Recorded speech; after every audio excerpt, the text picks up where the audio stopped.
इसके जो सबसे ऊपर वाला वेव है ये वाला, यस, और एक सबसे नीचे वाला, नीचे, इन दोनों के बीच का पाथ डिफरेंस जब लैम्डा एक्स मतलब कि एन लैम्डा होगा, यस, यस, तो इनके इन दो आपस में जहां भी मिलेंगे तो वो मिनिमम। इसको हम यहाँ दिखा देते हैं।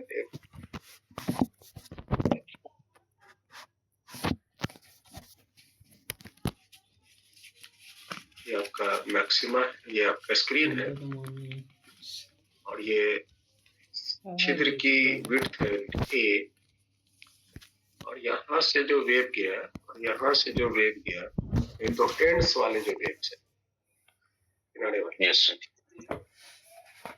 इन दोनों के बीच जब पाथ डिफरेंस डेल्टा एक्स, और वो जब एन लैम्डा को फॉलो करेगा, वो जब एन लैम्डा को फॉलो करेगा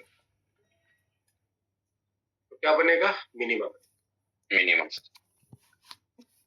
ये nth मिनिमा का फॉर्मेशन। यहाँ से nth मिनिमा का दूरी होगा ये, यस, ये वाली दूरी nth मिनिमा, तो दूरी हम निकाल सकते हैं ना।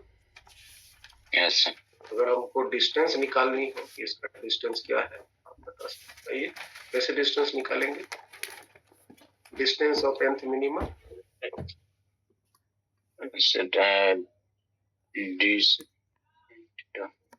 nth minima from central maximum, from central maximum. तो डी साइन थीटा बराबर है A sine theta, a into sine theta बराबर y बाई कैपिटल डी हो जाएगा। Yes sir, y by capital y n हो गया, y कैपिटल D N lambda y n minima का जो दूरी आया वो आया N lambda A by capital D bye,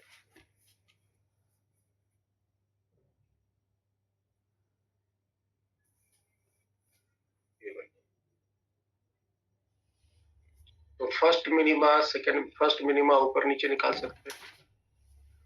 yes, अब देखो यही जानकारी यूज करके हम क्या करते हैं, सेंट्रल मैक्सिमा कैलकुलेट करते। इसी को ना, तो ये हो गया आपका नंबर 1, हो गया नंबर।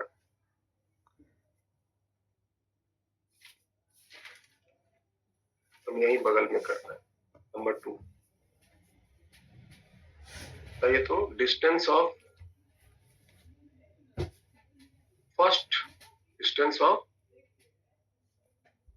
फर्स्ट मिनिमा, पर पहला मिनिमा कितनी दूरी पर आएगा? अगर आपका ये बीच की डिस्टेंस है स्क्रीन की,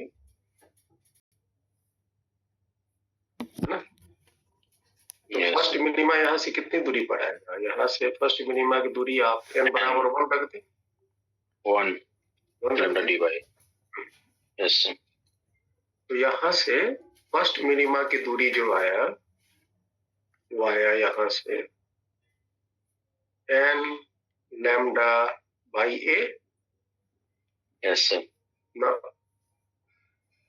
n का मान 1, एन लैम्डा एस 1 है ना, n का मान 1 lambda capital D by a, है ना। यस, लैम्डा यहाँ से फर्स्ट मिनिमा, ये फर्स्ट मिनिमा की स्थिति है, फर्स्ट मिनिमा, और यहाँ से नीचे भी बनेगा फर्स्ट मिनिमा, बनेगा ना, ऊपर नीचे दोनों जगह बनते हैं ना। यस, और यहाँ से ये वाली दूरी क्या होंगी? लैम्डा कैपिटल डी बाई ए, और यहाँ से भी लैम्डा कैपिटल डी बाई 2, यहाँ से ये वाली दूरी आ गई। ये टोटल दूरी कितनी हो गई? 2 lambda d by 2 lambda capital D by. और इस पीरियड, इस बीच में कौन बनेगा? इस बीच में मैक्सिमा बनेगा, maximum सेंट्रल मैक्सिमा। इसके बीच में सेंट्रल मैक्सिमा। maximum। ये तो central This is called central हो गया सर। सेंट्रल मैक्सिमा का विड्थ हो गया। Yes sir. सेंट्रल मैक्सिमा का विड्थ हो गया ये लैम्डा कैपिटल ना 2 lambda capital D by.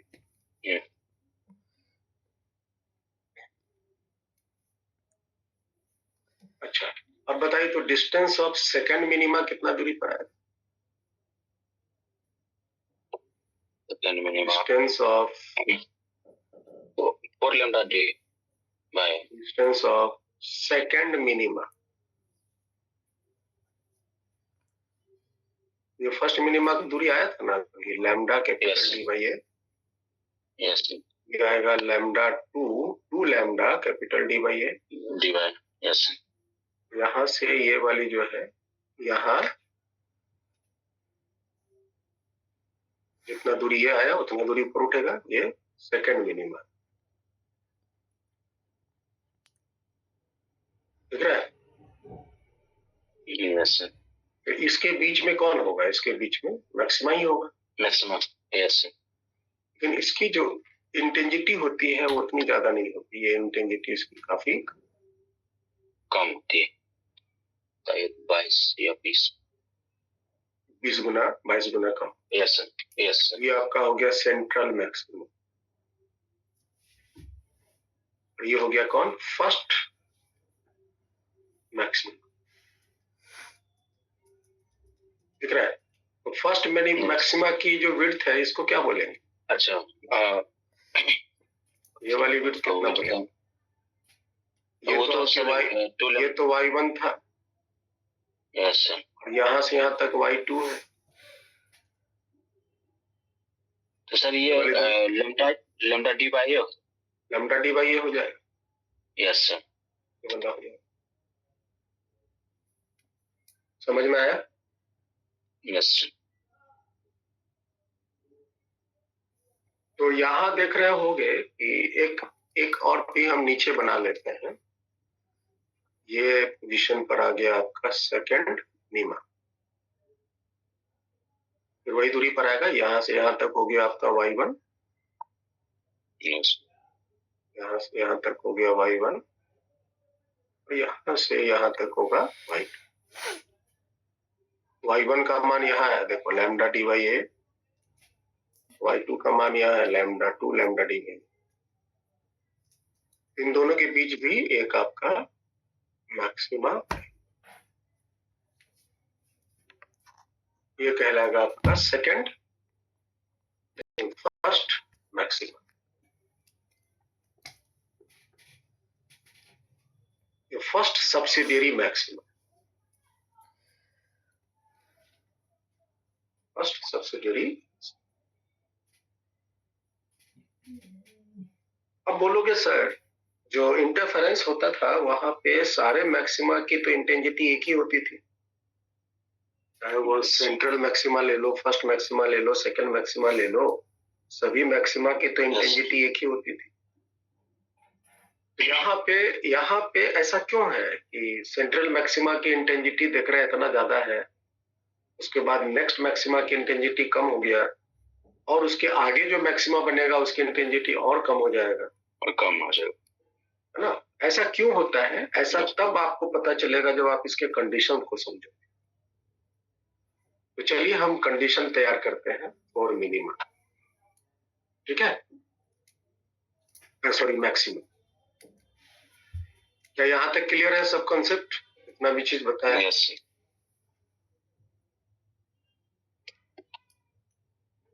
Subsidiary minima की बात हो रही है, फर्स्ट सब्सिडियरी मिनिमा की बात।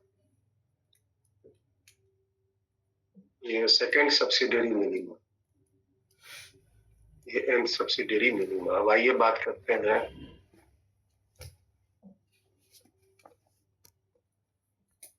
डी के बाद ई, फर्स्ट सबसे डियरी मैक्सिमम।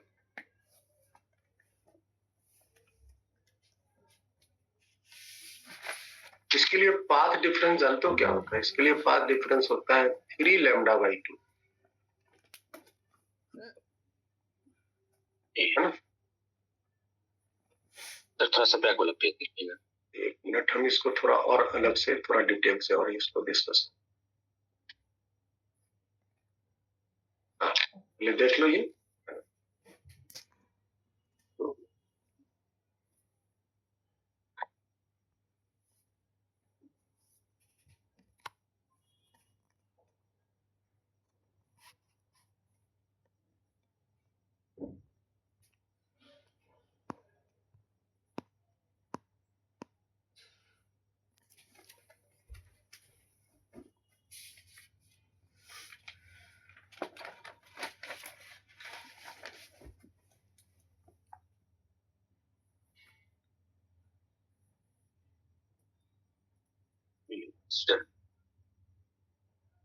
ठीक है? यस। तो मैं यहाँ आज बता रहा रिकॉर्डिंग था,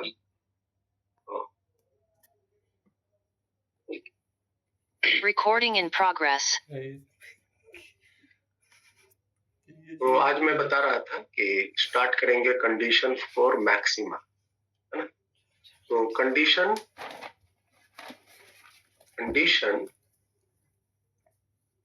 for subsidiary maxima.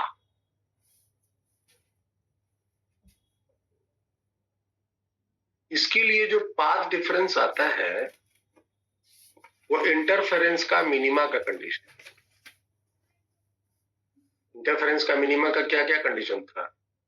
Path difference 3 lambda by 2, 5 lambda by 2 और 7 लैम्डा बाई 2 और 9 लैम्डा बाई 2, इस तरह से जाता है। अगर हम इसको जनरल फॉर्म में लिखें तो क्या लिख सकते हैं? 2n plus 1 by 2 into lambda. यहाँ n का मान स्टार्ट करेंगे 1 से, 2 से, 3 से, ठीक है? Yes sir. ये हो गया condition for nth maxima, nth maxima central maxima के बराबर, nth सब्सिडियरी मैक्सिमा, ये है subsidiary maxima, nth subsidiary maxima,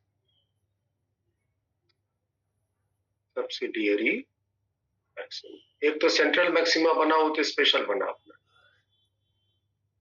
मलाई काट के तो वो खा लिया सेंट्रल मैक्सिमा। अब जो बंटवारा होगा वो मैक्सिमा का वो सब्सिडियरी में होगा। Subsidiary, first subsidiary maxima, second subsidiary maxima. Light के मैक्सिमम पार्ट जो है वो चले गए हैं सेंट्रल मैक्सिमा।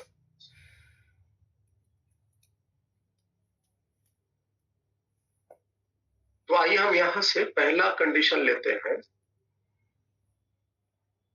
और फर्स्ट सब्सिडियरी मैक्सिमा।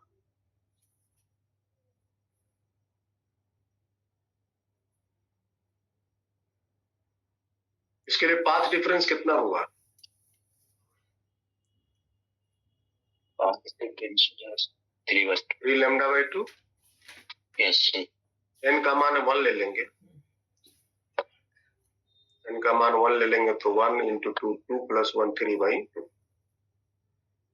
अब देखो कैसे बनता है ये सब्सिडियरी मैक्सिमा और मैक्सिमा क्यों घटते जाता है, ये बात को ध्यान से समझिए तो आपको पता चलेगा कि इंटेंसिटी क्यों मैक्सिमा की घटती जाती है। तो यहाँ पे हम क्या कर रहे हैं, एक स्लिट बनाइए,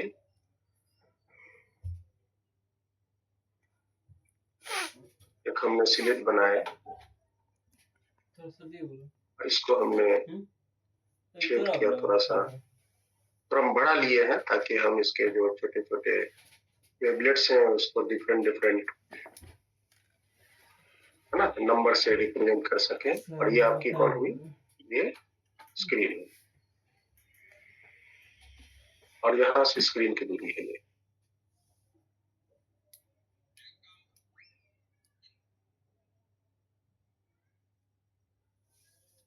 चलो अब देखो इस केस में क्या करना है फ्रेंड्स, मान लीजिए कि यहाँ से यहाँ तक में 12 गो वेवलेट्स है। कितने हैं? 12। एक समझिए ध्यान से, 1 2 3 4 5 6 7 8 9 10 11 12। ठीक है, 1 2 3 4 5 6 7 8 9 10 11 12। 12 गो है। इसको 3 इक्वल पार्ट में बांटिए, divide in 3 equal part. 3 equal part में बांटेंगे तो 4-4 का ग्रुप बनेगा। Yes sir.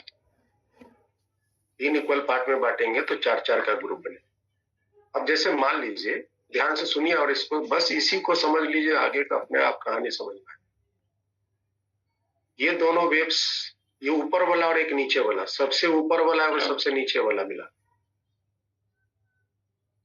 इन दोनों के बीच का पाथ डिफरेंस कितना है? दोनों के बीच का पाथ डिफरेंस है 3 λ/2। 3 λ/2। अब हमने क्या किया, इसको 3 पार्ट में बांटा है ना, तो 1 2 3 4, 1 2 3 4 का एक ग्रुप बना, फिर 1 2 3 4 का एक ग्रुप बना, 1 2 3 4 का एक ग्रुप बना। तो हम 1 2 3 4 का एक ग्रुप बना, फिर 1 2 3 4 का एक ग्रुप बना। दिख रहा है? Yes sir.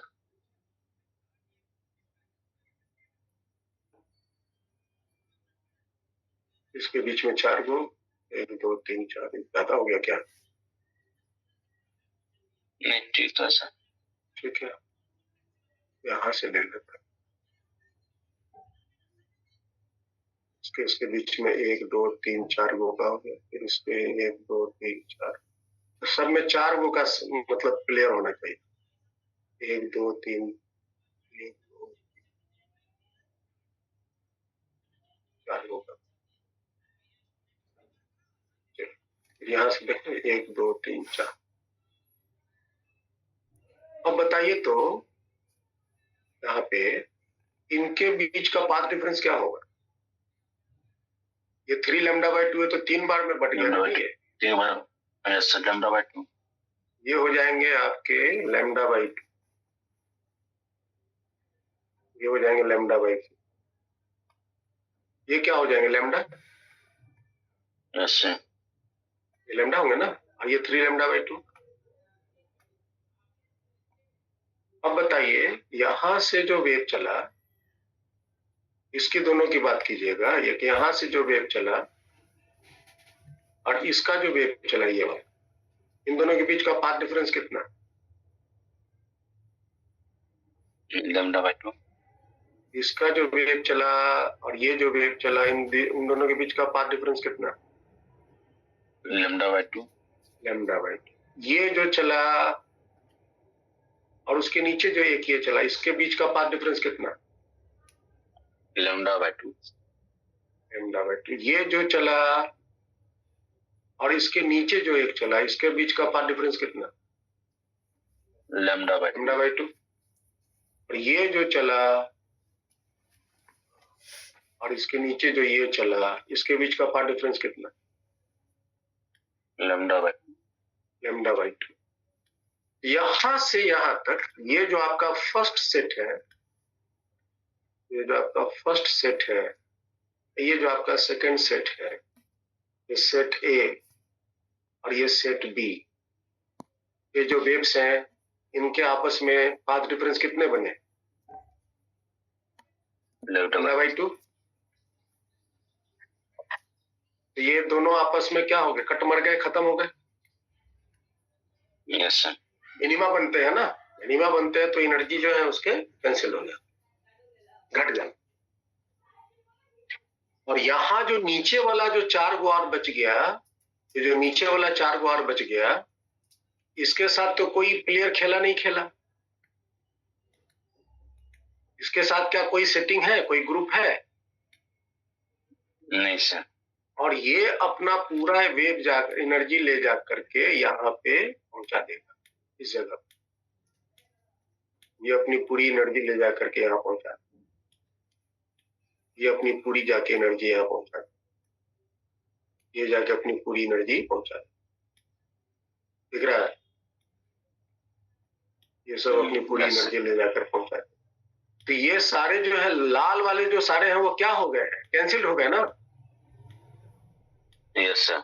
रेड वाले सारे क्या हुए? रेड वाले सारे जो है आपस में पाथ डिफरेंस λ/2 बनाया, इसलिए सारे के सारे कैंसिल हो गए। तो ये जो रिमेनिंग जो नीचे में बाकी जो 4 गो बचा है वो अपनी एनर्जी लाइट के वहां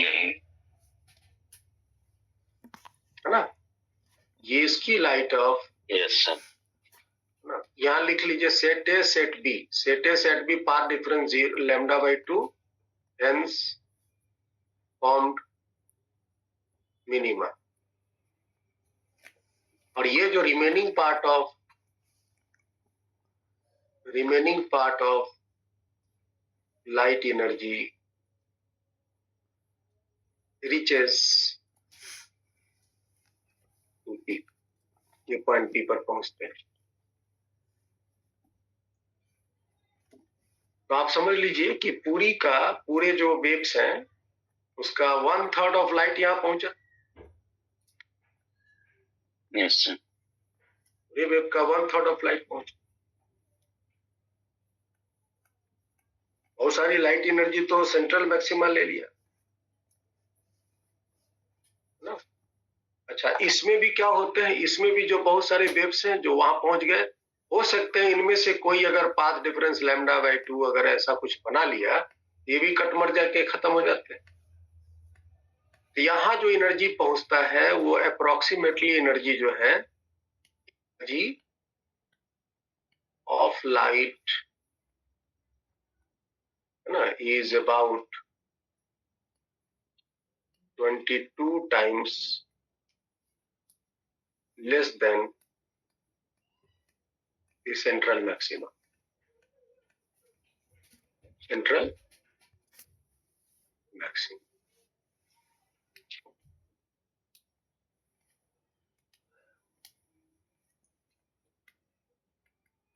एनर्जी क्यों कम हो गई? सेंट्रल मैक्सिमा से फर्स्ट मैक्सिमा की एनर्जी क्यों कम हो गई? ये कौन सी पोजीशन है? ये कौन सी पोजीशन है? फर्स्ट सब्सिडियरी मैक्सिमा की पोजीशन।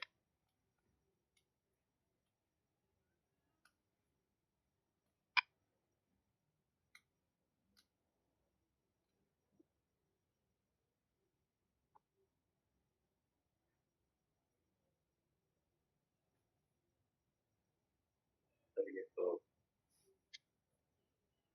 इन जो कॉन्सेप्ट इसका है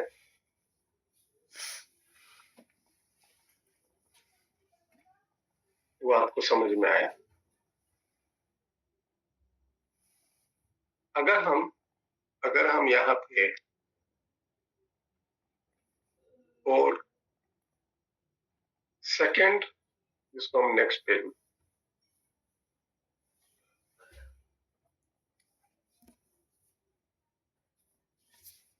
कितना नंबर है? ये पहला था, दूसरा,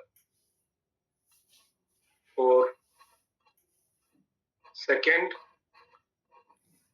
सब्सिडियरी मैक्सिमा।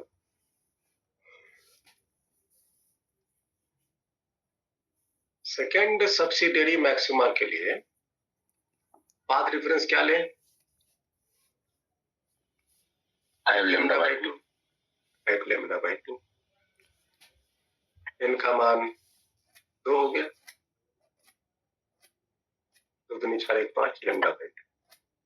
इस केस में क्या कीजिए, डिवाइड पाइप इक्वल टाइम्स। कितने पार्ट में बांटना है? 5 पार्ट में बांटना। जितने भी आपके वेवलेट्स हैं वेव फ्रंट पे, उसको 5 बराबर भागों में बांटें। समझ आया? Yes, sir. 5 बराबर भागों में बांटने के लिए हम टोटल कितनी संख्या इसका चुने, ताकि 5 बराबर भाग में बांटे? 10 को चुन ले। 5 Yes, sir. 1 10, 15, 2. 3 4 5 6 7 8 9। दुदुको का जोड़ा बनेगा ना 5 को। Yes, sir. दुदुको का जोड़ा ले लिया। 15 को बनाते तो 3 को का जोड़ा लगता। Yes, sir. ये आपकी स्क्रीन है। तो जोड़ा देख रहे हो, ये दोनों का एक जोड़ा हुआ, ये दोनों का एक जोड़ा हुआ, ये दोनों का एक जोड़ा हुआ, ये दोनों का एक जोड़ा हुआ, ये दोनों का एक जोड़ा हुआ, एक दोनों का ये जोड़ा।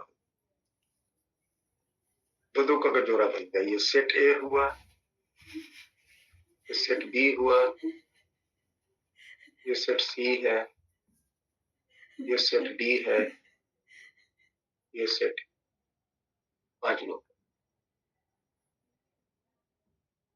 अब बताइएगा इसके और इसके बीच का पाथ डिफरेंस कितना है?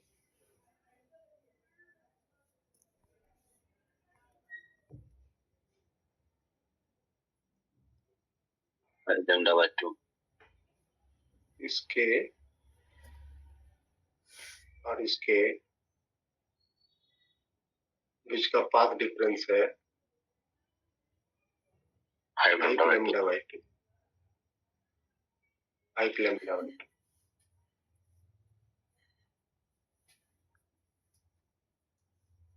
5 लैम्डा बाई 2।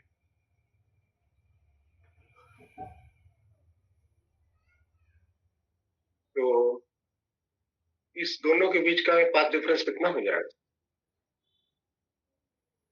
दुदुको का जोड़ा का पाथ डिफरेंस हो जाएगा lambda by 2 lambda by 2 Lambda by 2. Yes, sir.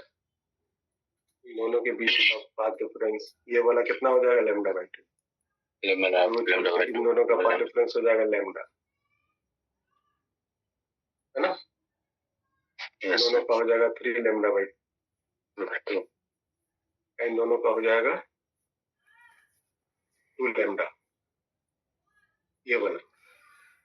Yes, sir. ये 5 लैम्डा बाई 2। हम सबको लिख देते हैं। ये हो गया लैम्डा बाई 2, ये हो गया लैम्डा, ये 3 लैम्डा बाई 2 हो गया 2 लैम्डा, और ये हो गया 5 लैम्डा। अब बताइए ये जो वेव चला, सबको ध्यान से देखो, ये जो वेव चला और ये जो चला, इन दोनों के बीच का पाथ डिफरेंस कितना? Lambda Lambda by 2. मिनिमा बन गया। Yes, sir. ये जो वेव चला, इसके नीचे ये जो वेव चला, इन दोनों के बीच भी path difference lambda by 2।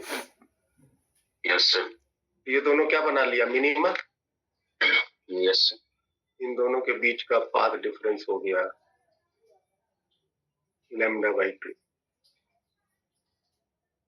Path difference lambda by 2।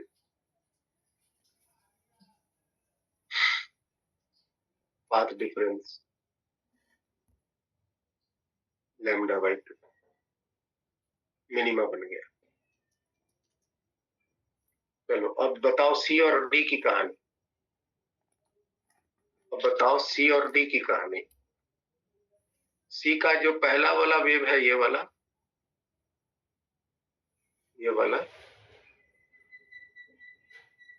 और डी का पहला वाला वेव है ये वाला। इन दोनों के बीच का पाथ डिफरेंस कितना? λ/2। λ/2। क्योंकि इसका लैम्डा है, इसका 3 λ/2 है, तो घट ही जाएगा, तो λ/2 बचेगा ना। बताओ ये Yes, sir. सी का दूसर का और डी का दूसर का पाथ डिफरेंस कितना? λ/2। Yes, sir. तो इन दोनों का भी पाथ डिफरेंस कितना λ/2। हुआ? λ/2। Minimum formation. इन दोनों का भी पाथ डिफरेंस हुआ λ/2। तो मिनिमम फॉर्मेशन हुआ। Yes sir. और ये जो दो ठो बच गया ये लास्ट में, ये दोनों अपना वेव लेके पहुंच जाएगा वहां पे। Yes sir. ये दोनों अपना वेव लेके वहां पहुंच जाएगा, वहां पहुंच जाएगा। तो दो ठो तो पहुंचा, तो अपना लाइट करेगा ना यहाँ पे। Yes sir. तो 10 गो में सिर्फ 2 गो लाइट कर रहा है वहां। इसके पहले वाला में क्या था? कितने लिए थे इसमें? 3 गो। इसमें टोटल कितने लिए थे? 12 गो लिए थे ना। 12। तो 12 गो में 4 गो लाइट कर रहा था। 12 गो में 4 गो लाइट कर रहा था। 1 2 3 4, 4 गो, ये यही वाला सब कर रहा था। ये इतना ही वाला लाइट वहां पहुंच रहा है, और ये ऊपर वाला सारा का सारा खत्म हो गया था, दिख रहा था ना। Yes sir. 12 गो में सिर्फ 4 गो कर रहा था, और यहाँ पे 10 गो में सिर्फ 2 ठो कर रहा है।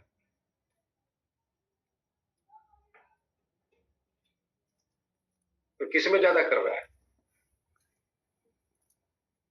12 गो में 4 गो कर रहा था। Yes sir.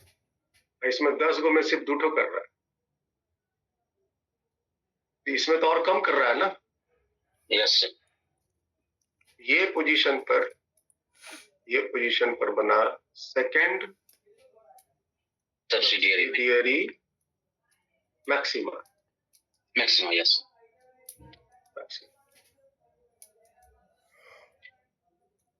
लाइट ये जो दोनों है, ये दोनों से इन दोनों की जो लाइट है, यहाँ पहुंच गई। Light reaches from yes. fifth part of total light। लगभग 61 टाइम्स कम हो जाता है ना। लगभग हम लिख देते हैं light reaches about 61 times lesser than the maximum intensity। कहीं पे 60 लिखा रहता है। अब 60 अबाउट लिख रहे हैं ना। Yes sir. 60 61 जो भी है, यस सर। कोई गिनती नहीं है, अब देखो हम बराबर भाग में बांट दिए, लेकिन कोई जरूरी है बराबर हो? नहीं। 10 गो नहीं, 11 गो हो सकता है। यस। ये सब लमसम वैल्यू है, अबाउट 60% के आसपास, 60 टाइम्स लेसर देन दी, है ना, इंटेंसिटी ऑफ सेंट्रल मैक्सिमम।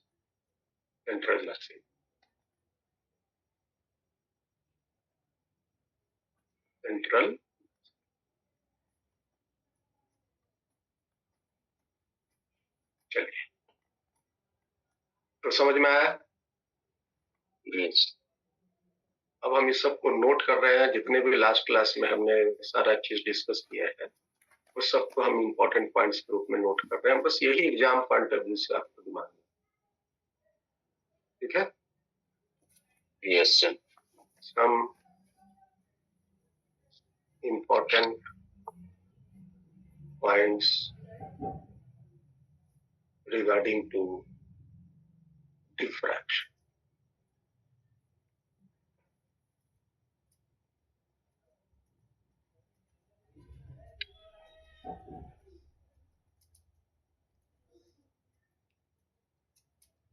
पहला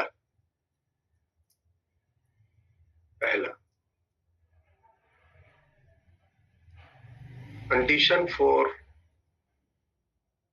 nth subsidiary minima. बताओ। n lambda dy.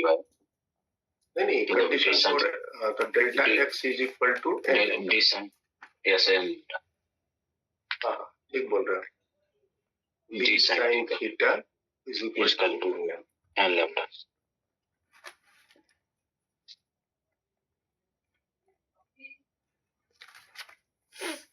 दूसरा, distance of nth subsidiary minima from central maxima. D नहीं होगा ना प्रिंस, वहां तो A होगा। ये होगा n lambda dy. ए sin theta याद रह जाएगा, वही वाला d होगा। ठीक है, A है तो A है, जो भी है। तो distance of nth subsidiary minima कितना दूरी पर आएगा, तो yn मिनिमा का जो दूरी आया वो आया n lambda capital D by small.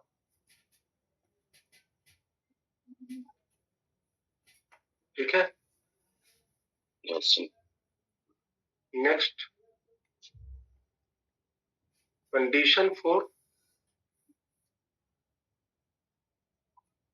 nth subsidiary maxima. बोलिए।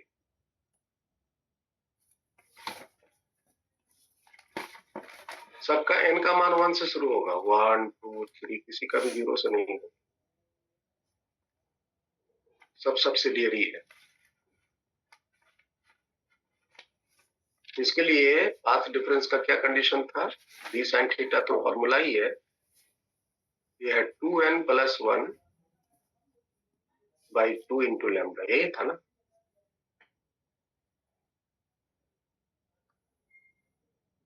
ये था, yes sir, 2n plus 1.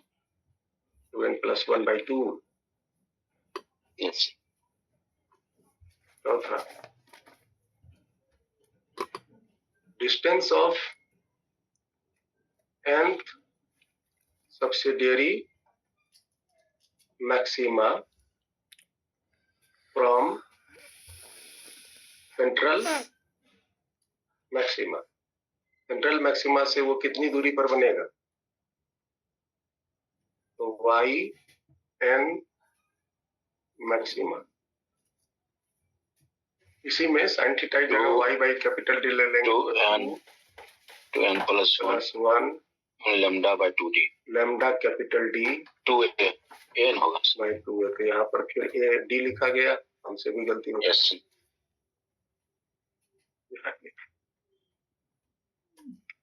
ठीक है।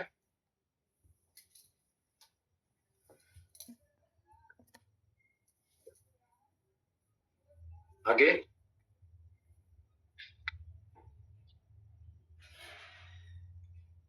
Next, width of central maxima. Width of central maxima, beta central कितना निकाले थे, 2 lambda capital D by A, ये निकाले थे ना। yes.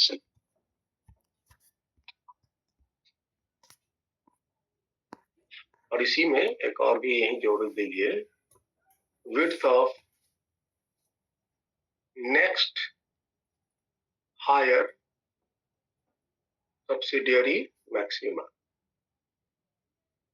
lambda इसके dy by बाद जो नेक्स्ट हायर बनेगा उसकी विड्थ होगी उसका आधा, है ना, सेंट्रल मैक्सिमा का आधा। yes. Beta central by 2।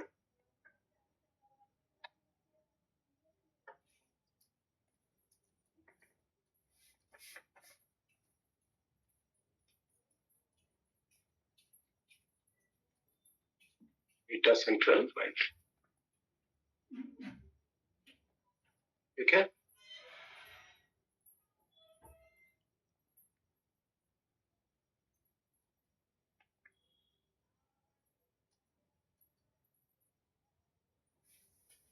Next,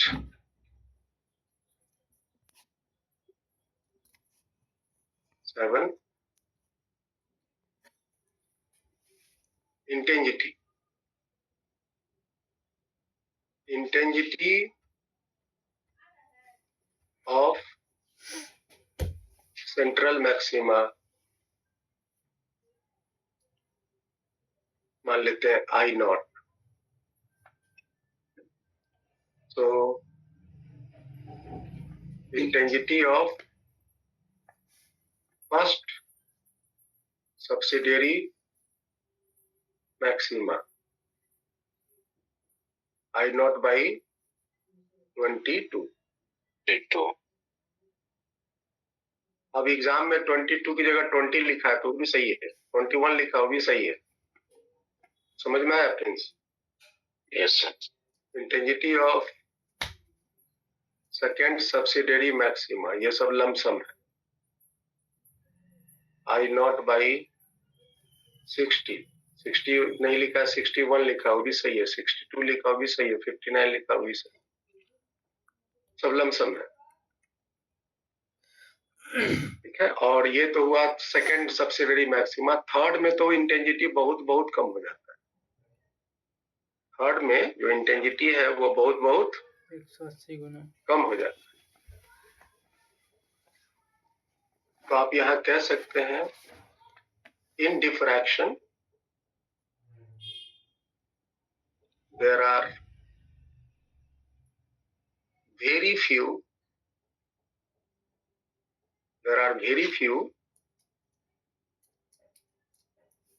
subsidiary maxima and minima for। इसमें मैक्सिमा और मिनिमा जो हैं वो बहुत कम संख्या में बनते हैं। जैसे कि इंटरफेरेंस में देख रहे थे ना, हजारों की संख्या में कैलकुलेट करके दिखाया था। Yes sir.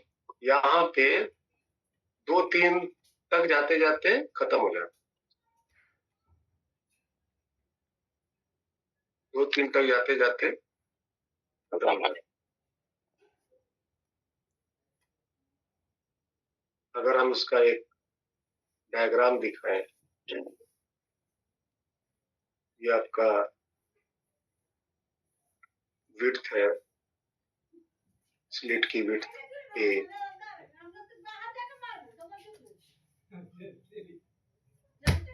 और स्क्रीन की दूरी है डी।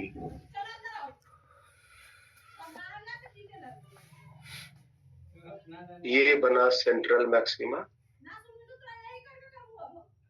उसके बाद ये मैक्सिमा, उसके बाद ये मैक्सिमा, उसके बाद लगभग अपने से एक दिन के लिए तो बढ़िया है ना।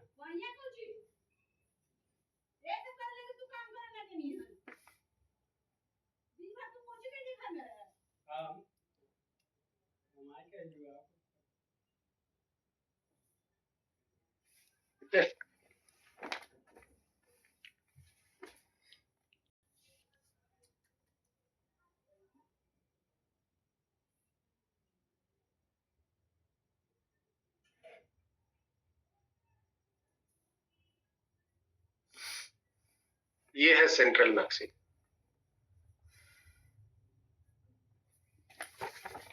ये है फर्स्ट मैक्सिमा सब्सिडियरी मैक्सिमा, ये है सेकंड सब्सिडियरी मैक्सिमा, ये है फर्स्ट सब्सिडियरी मैक्सिमा, ये है first subsidiary, second subsidiary maxima. Third में तो लगभग खत्म हुआ है।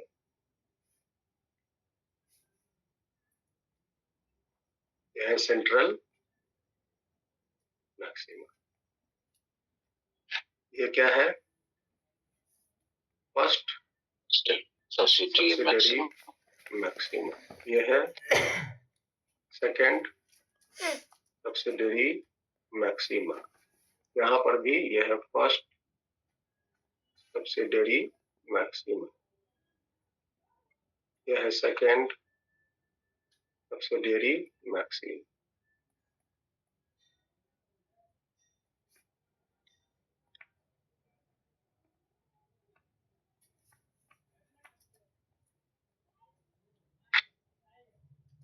ये जो विड्थ है यहाँ से यहाँ तक, यह 2 lambda capital D by small A, ये बनी।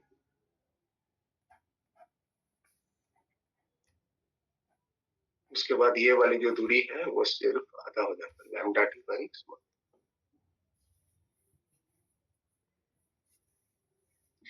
इसका भी वही है, लैम्डा डी बाई स्मॉल।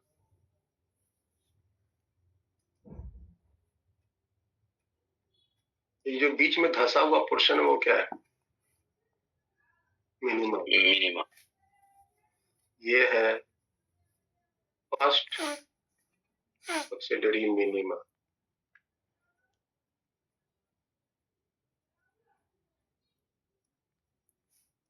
यहाँ पर भी वही है।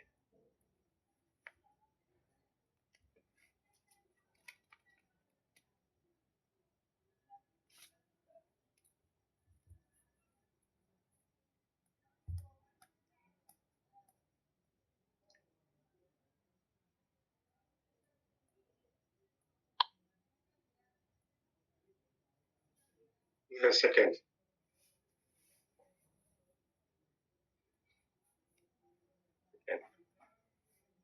Subsidiary minima.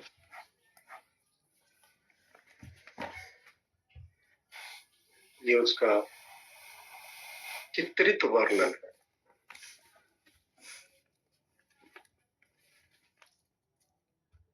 ठीक है।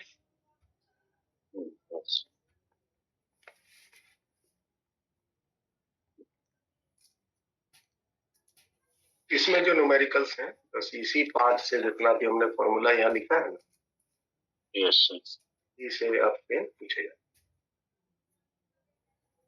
चलिए इसका लास्ट एक और टॉपिक है, इसको डिस्कस करते हैं। क्या नाम है? Polarisation.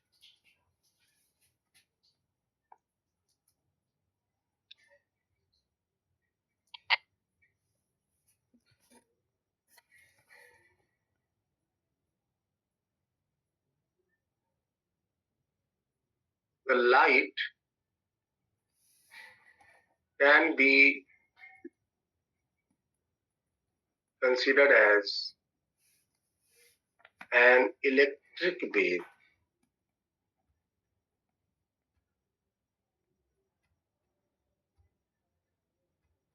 in which the electric field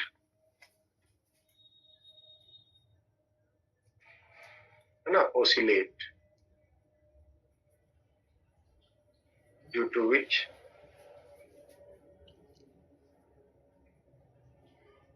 the light propagate.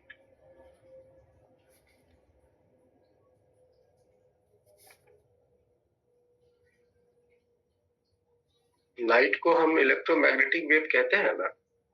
Yes इसमें जो इलेक्ट्रिक वेव के पार्ट हैं वही हम लोगों के आंख को सेंस करते हैं, जिससे हमको लाइट विजिबल होता है। तो हम मैग्नेटिक फील्ड को यहाँ पर से ओमिट करके इलेक्ट्रिक वेव के रूप में ही सिर्फ लाइट को रिप्रेजेंट करते हैं। जैसा कि आपको पता है कि लाइट जिस डायरेक्शन में चलता है उसके परपेंडिकुलर में ऑसिलेशन होता है। Yes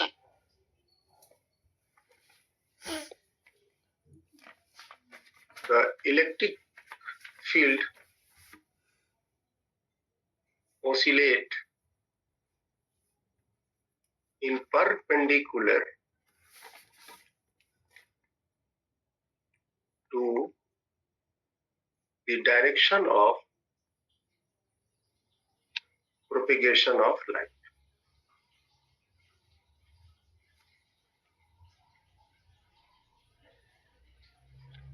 perpendicular to the propagation of light. मान लीजिए let light propagate along x direction. Light जो है वो मान लीजिए कि x डायरेक्शन में प्रोपिगेट हो रहा है, तो इलेक्ट्रिक फील्ड किस डायरेक्शन में ऑसिलेट करेगा? Then the electric field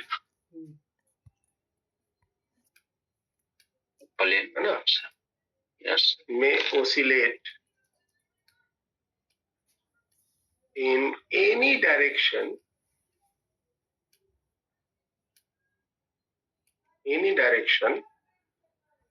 of plane yes, sir. of plane lie in yz plane. Any direction of yz plane. From Yes, sir. any direction of yz plane.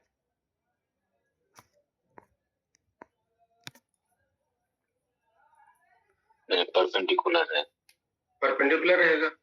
Yes, जैसे कि मान लीजिए कि light आपकी x direction में oscillate कर रहा है, लाइट आपके x डायरेक्शन में ऑसिलेट कर रहा है, और ये आपका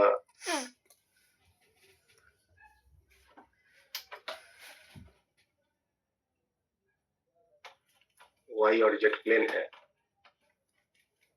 दिख रहा है y z प्लेन, यस, ये हो गए आपके y एक्सिस, ये आपके हो गए z एक्सिस,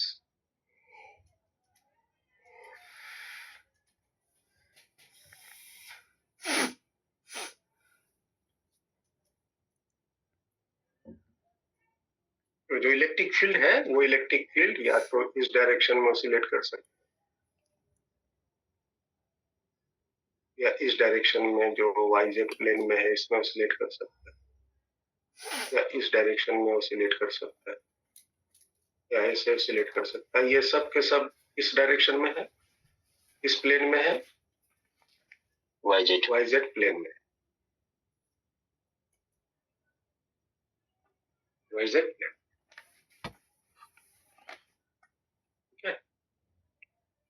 तो अगर हम इस इलेक्ट्रिक फील्ड का कंपोनेंट अगर तोड़ें, इस इलेक्ट्रिक फील्ड का अगर कंपोनेंट तोड़ें तो दो कंपोनेंट आएंगे, एक y डायरेक्शन में और एक z डायरेक्शन। क्योंकि अगर कोई वेक्टर प्लेन में होता है तो उसके दो कंपोनेंट बनते हैं और वही कंपोनेंट उसी डायरेक्शन में बनते हैं जिस डायरेक्शन से वो प्लेन बना है, प्लेन में वो है। तो यहाँ पे late EY and EZ are the components of electric field along y and z direction. z direction.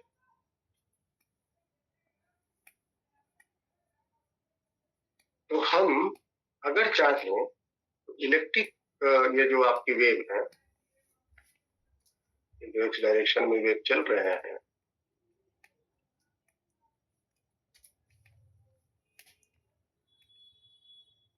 Electric field का एक कंपोनेंट y डायरेक्शन में इस तरह से ऑसिलेट कराता हुआ दिखा सकते हैं और एक ये z डायरेक्शन वाला ये दिखा सकते हैं। z डायरेक्शन मतलब अंदर बाहर हो जाएंगे ना, यस, ये y डायरेक्शन के बन जाएंगे और ये z डायरेक्शन के बन जाएंगे, अंदर बाहर। ये y डायरेक्शन के बने, ये z डायरेक्शन के। इसी डायरेक्शन में ये ऑसिलेट करेगा, ऐसे ऐसे अंदर बाहर और ऊपर नीचे, और x डायरेक्शन में ये प्रोपिगेशन हो रहा है।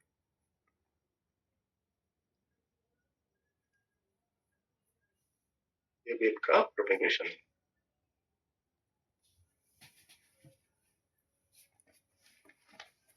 नोट कीजिए,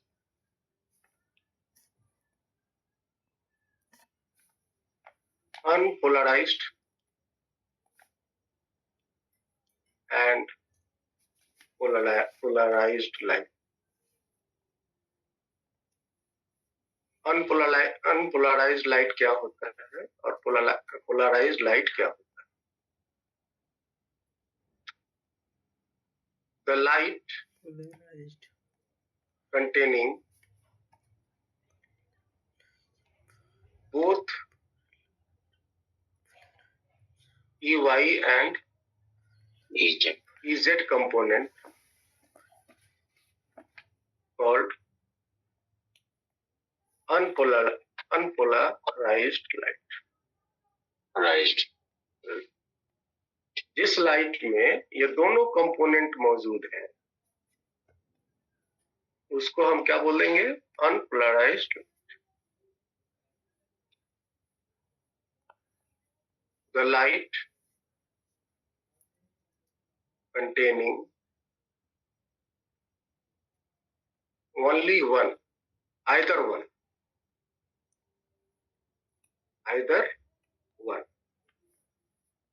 मतलब either EY or EZ called polarized light.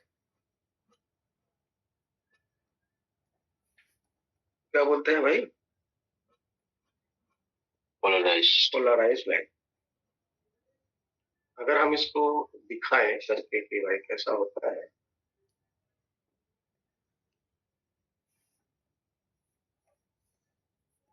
Unpolarised light कैसा होगा?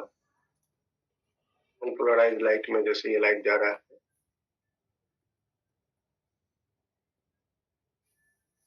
एक्स डायरेक्शन में, और इसमें EY और EZ दोनों मौजूद हैं। EY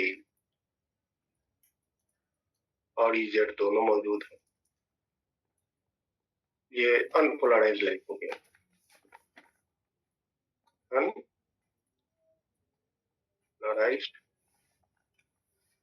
light. पोलराइज्ड लाइट कैसा होगा?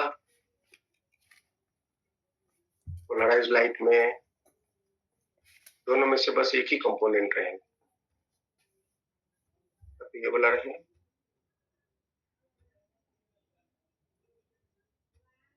सिर्फ एक ये वाला रहे। अगर एक्स डायरेक्शन में लाइट प्रोपेगेट कर रहा है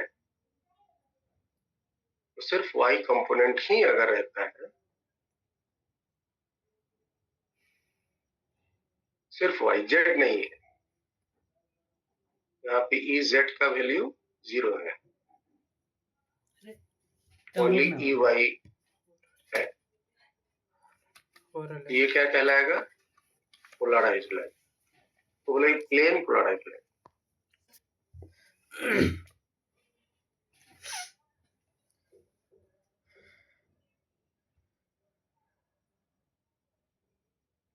या अगर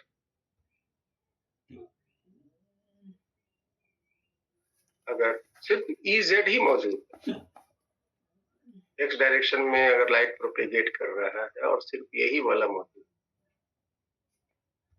EZ ही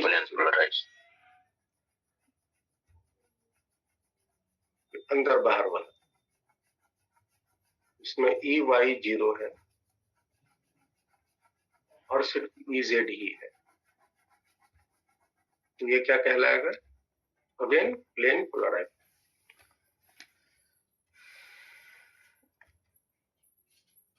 प्लेन पोलराइज्ड लाइट को PPL कहते हैं शॉर्ट में, PP। ठीक है? Yes.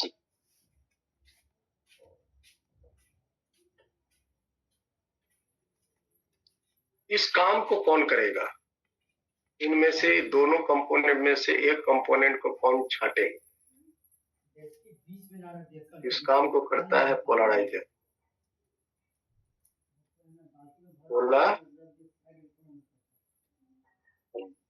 Polariser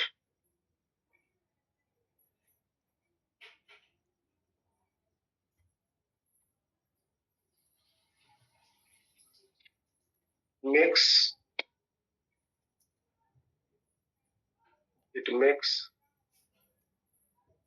an unpolarized light as polarized.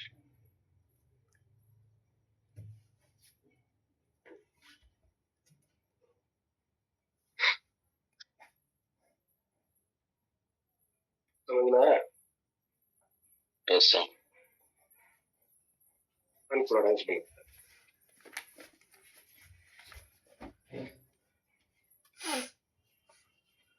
Example में Nicol prism Yes, Nicole, please. Use करते हैं। एक होता है एनालाइजर। एनालाइजर क्या करता है? इट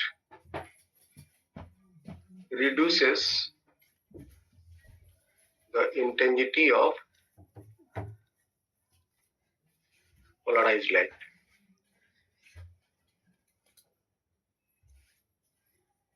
पोलराइज्ड लाइट की इंटेंसिटी को ये क्या करता है? रिड्यूस करता है ना। It is also a polarizer. Yes, sir. ये भी पोलराइजर ही होता है, लेकिन इसका काम पोलराइज करना नहीं, Intensity इसका काम है कि पोलराइज्ड लाइट की इंटेंसिटी को कम कर। कम करनी। ठीक है। Yes, sir. तो ये हम कैसे करते हैं? तो इसका सिंपल सा एग्जांपल है सभी को। तो मान लो कि एक आपके पास अनपोलराइज्ड लाइट है। ये अनपोलराइज्ड लाइट है। अनपोलराइज्ड है तो क्या है? इसके पास दोनों कंपोनेंट है। इसके पास दोनों कंपोनेंट।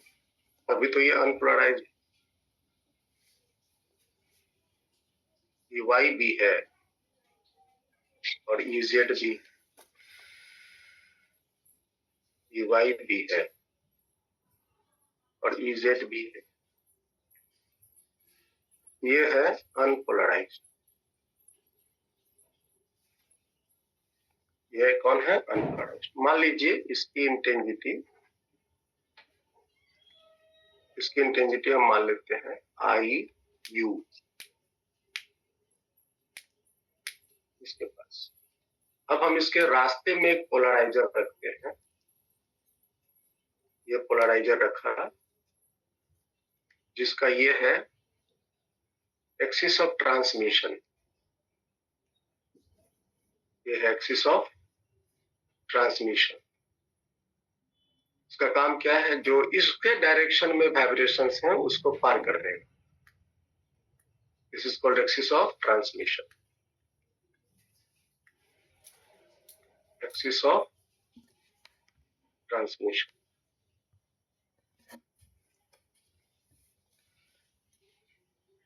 सिर्फ उसी को पार करेगा जिसके एक्सिस में ये है।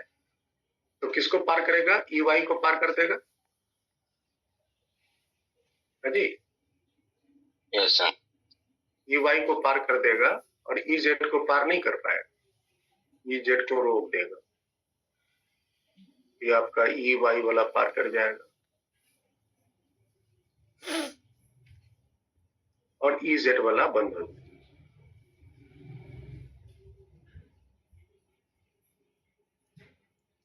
और ये क्या बन गया? Plane Polarized light. पीपीएल। और इसकी जब इंटेंसिटी आप निकालेंगे, Yeah. इसको हम आईपी नाम बोले, ये अनपोलराइज्ड लाइट की आधी वाइब्रेशन तो बंद हो गई ना। Yes, sir. आधी वाइब्रेशन बंद हो गई तो अनपोलराइज्ड लाइट की जितनी इंटेंसिटी है उसका ये आधा बचेगा।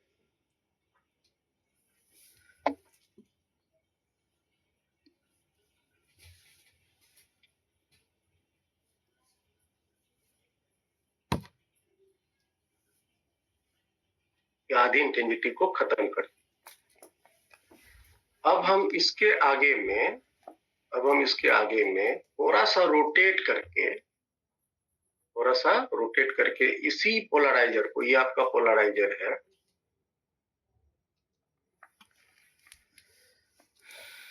ये पोलराइजर है, इसी पोलराइजर को थोड़ा सा रोटेट करके यहाँ पे हम प्लेस कर देते हैं। यहाँ पे हम इसको प्लेस कर देते हैं। ठीक है,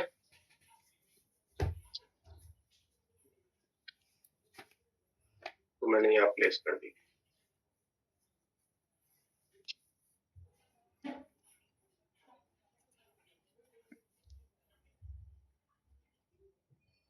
इस बार नीट में इसी पर एक क्वेश्चन पूछा है। Yes sir. तो मैंने प्लेस कर दिया, क्रॉस एनालाइजर लगा दिया था, ये प्लेस कर दिया। ये आपका कौन बना? ये बना। पहले तो ऐसे था ना? Yes sir. पहले ऐसे था, उसको रोटेट कर, थीटा एंगल से रोटेट।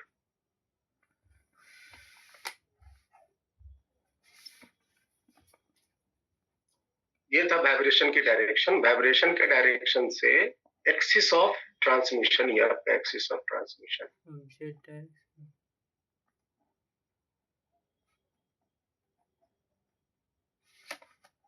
तो अब जो इसके बाहर जो वाइब्रेशन जाएगा, अब जो यहाँ से वाइब्रेशन बाहर निकलेगा, उसकी इंटेंसिटी, उसकी जो वाइब्रेशन की एम्पलीट्यूड है वो छोटी हो जाएगी।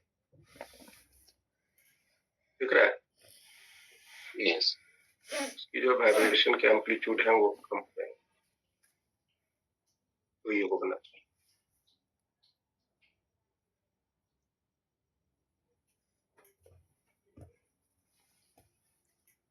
ये हुआ ई वाई डैश।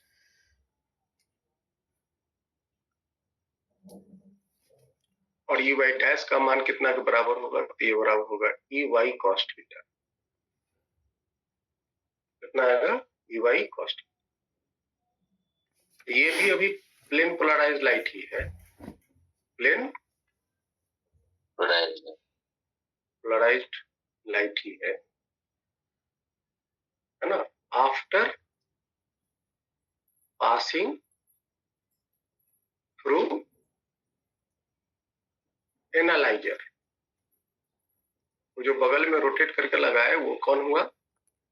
एनालाइजर हुआ। ये जो आपका एनालाइजर है, ये जो है एनालाइजर। और इसकी इंटेंसिटी जो है, इसकी इंटेंसिटी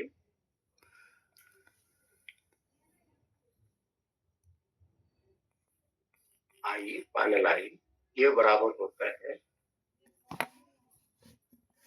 आई पी और स्क्वायर थीटा। ठीक है। क्योंकि जो इंटेंसिटी होता है वो एम्पलीट्यूड के स्क्वायर के प्रोपोर्शनल होता है। Yes sir. इसी को मालूस लॉ कहते हैं।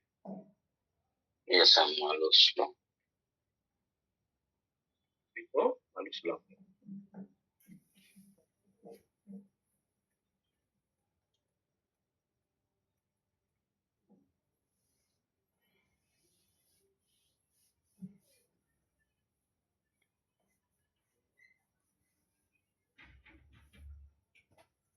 तो अगर पोलराइजर से पास करेगा तो उसकी इंटेंसिटी हाफ हो जाएंगी। एनालाइजर से पास करेगा, यहाँ थीटा क्या है? थीटा है एंगल बिटवीन, है ना, direction of vibration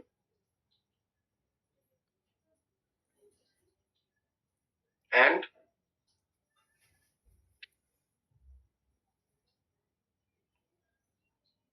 axis of transmission.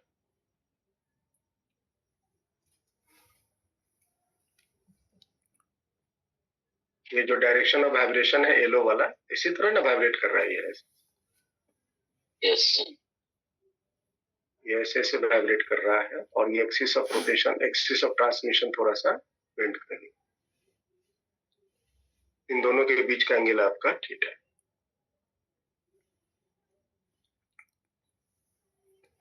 So this is the intensity after passing the analysis.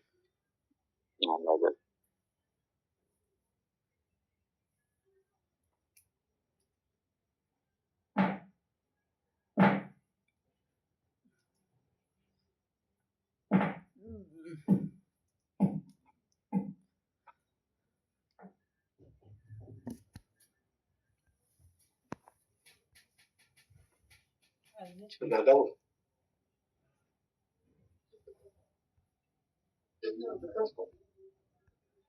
11 बज गया। ठीक है,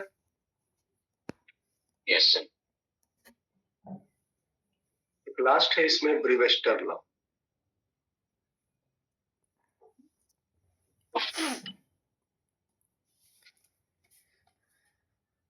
ब्रीवेस्टर्स लॉ ये क्या कहता है? ये कहता है when a unpolarized light incident on a transparent slab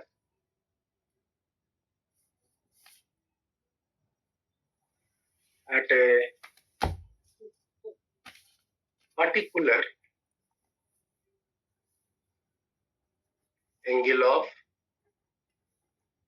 incidence when the reflected and refracted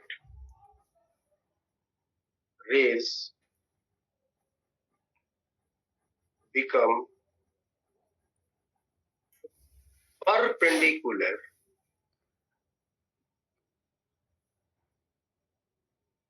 then the reflected ray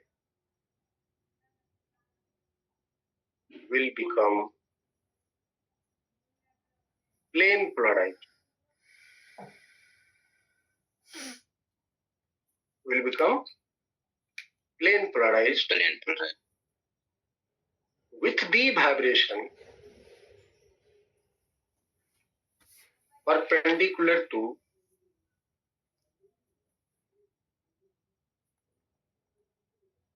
the plane of incidence. Plane of incidence.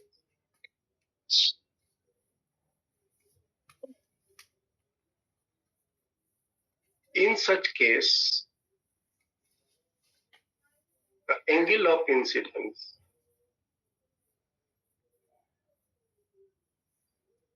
is called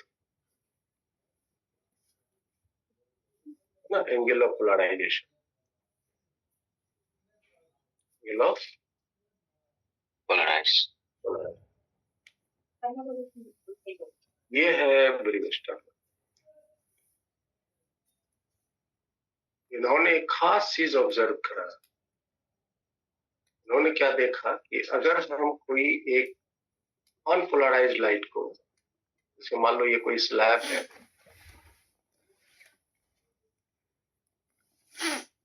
transparent slab है, कोई glass ले लो,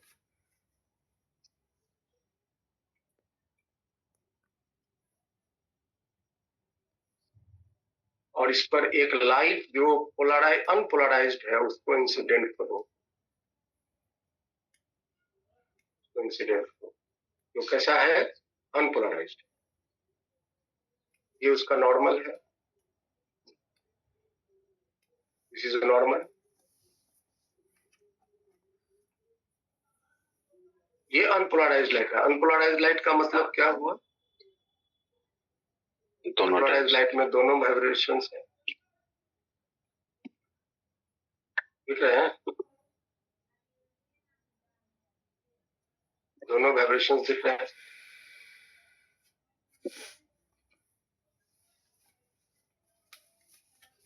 अच्छा, आपको पता है कि जब light किसी ट्रांसपेरेंट स्लैब पे टकराता है तो इसके कुछ part of energy reflect, medium में रिफ्लेक्ट बैक हो जाता है, यस मीडियम में रिफ्लेक्टेड बैक हो जाता है, और सम पार्ट ऑफ एनर्जी दूसरे मीडियम में बेंडिंग के साथ रिफ्लेक्ट हो जाता है। यह रिफ्रैक्टेड है, यह रिफ्लेक्टेड। अगर इन दोनों के बीच की एंगल 90 हो गई, अगर ये दोनों बीच का एंगल 90, अगर ये दोनों के बीच का एंगल 90 हो गया, तब ये जो लाइट है, ये जो रिफ्लेक्टेड लाइट है,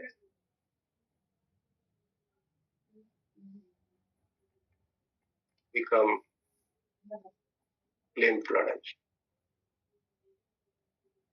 अब ये प्लेन पोलराइज्ड हो गया तो इसका मतलब इसमें एक ही वाइब्रेशन बचेंगे ना? Yes sir.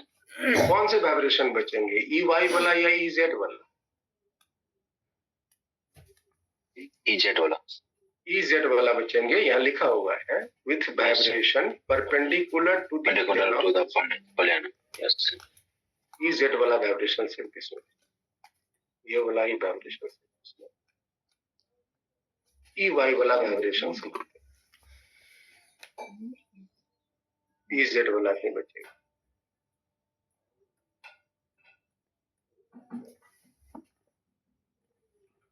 ये जो एंगल है इसको हम कहते हैं angle of polarization, theta P.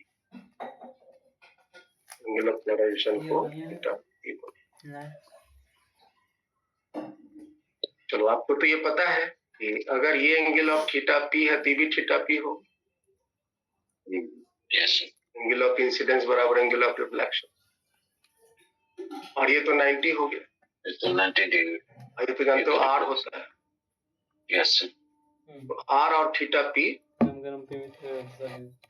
दोनों का जोड़ 90 होना चाहिए। ये टोटल 90 होता है, ये टोटल 180 होता है, इसमें तो ये 90 खा गया, तो बाकी दोनों का जोड़ तो 90 ही बचे। तो यहाँ से आर बराबर क्या होगा? 90 minus theta P, 90 minus theta. Snell's law लगा दीजिए। Yes sir. 1 मतलब में यहाँ बाहर में हवा है तो 1 इंटू साइन थीटा पी बराबर म्यू, इसका रिफ्रैक्टिव इंडेक्स है, इंटू साइन आर, आर बराबर 90 माइनस थीटा। तो लेफ्ट साइड में तो साइन थीटा पी आया, राइट साइड में mu into cos theta P हो जाएगा, sine 90 minus theta cos theta. इसको नीचे भेज दो तो ये टैन थीटा, और यहाँ से थीटा पी बराबर आप निकाल सकते हो टैन इनवर्स म्यू।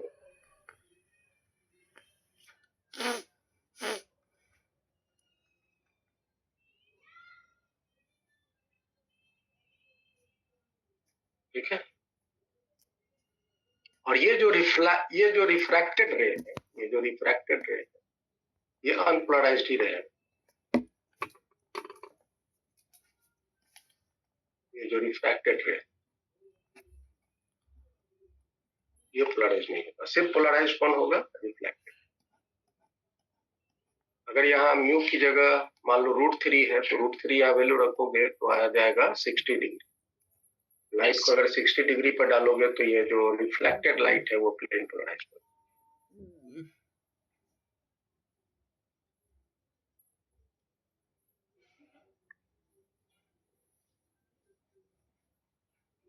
ठीक है।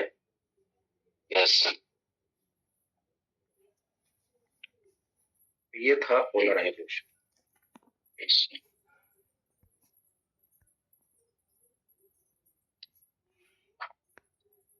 पोलराइजेशन में एक तो ये फॉर्मूला है तो आपको दिमाग में रखना है, और दूसरा ये फॉर्मूला, ये जो रिजल्ट है ये दिमाग में रखना है। पोलराइजर से पार करेगा तो ये वाली इंटेंसिटी हाफ हो जाएगी, और एनालाइजर से पास करेगा तो उसकी इंटेंसिटी इस नियम से, मालूस लॉ के नियम से चेंज। अच्छा, ठीक है। यस।